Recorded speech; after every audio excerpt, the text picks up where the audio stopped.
అమ్మాయిని బట్టలు తొలగించి ఒక ఖచ్చితమైన అచ్చులో బిగించి పెట్టారు. ఆపై ముందే కరిగించిన మోమును ఆమెపై పూర్తిగా పోశారు. మోము పూర్తిగా సమంతా కప్పిన తర్వాత నిపుణులా పాలిష్ చేశారు. ఇలా ఒక ప్రాణమున్నట్టే అనిపించే శిల్పం తయారైంది.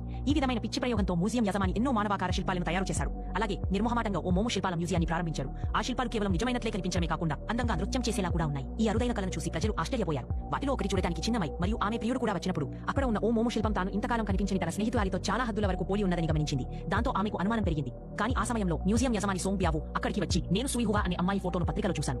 అదే నన్ను ప్రేరేపించింది. అందుకే ఆమెను ఓ పవిత్రమైన స్త్రీగా మోము శిల్పంగా రూపొందించాను అని చెప్పాడు. అతని వివరణ పూర్తిగా నమ్మబుద్ధి కాలేదు గాని తటస్థంగా చూస్తే నమ్మదగ్గట్టే అనిపించి. కానీ చిన్నమై మాత్రం సత్యాన్ని గుర్తించగలిగింది. ఎందుకంటే ఆమెకు తెలుసు సుయిహువాకు కుడి చెవి ఒక్కటిలో మాత్రమే చెవి రంధ్రం ఉండేది. ఎందుకంటే ఆమె ఒకే చెవిలో బాలి వేసుకునే అలవాటు. కానీ ఫోటోలో ఆ విషయం స్పష్టంగా కనిపించదు. దాంతో ఆమెకు ఖచ్చితంగా అనుమానం వచ్చింది సోంగ్ బ్యావో తప్పులో అంటున్నాడని. దాంతో ఆమె తన ప్రియుడితో కలిసి పోలీసులకు ఈ విషయం చెప్పాలనుకుంది. కానీ నిర్ధారణ కొరకు మళ్లీ మ్యూజియానికి వెళ్లాలని తలుచుకుంది. అనుకోకుండా ఆమెకు నిజంగా ఓ ఆధారం కనిపించింది. ఆ మోము శిల్పానికి ఉన్న జుట్టు నిజంగా బంగారు రంగులో ఉండేది. అది గల్లంతైన సుయిహువా జుట్టుతో పోలిపి ఉండేది. అయితే చిన్నమై ఆ నిజాన్ని పూర్తిగా గ్రహించకముందే మ్యూజియం యజమాని అప్పటికే ఆమె వెనకాల వచ్చేశాడు.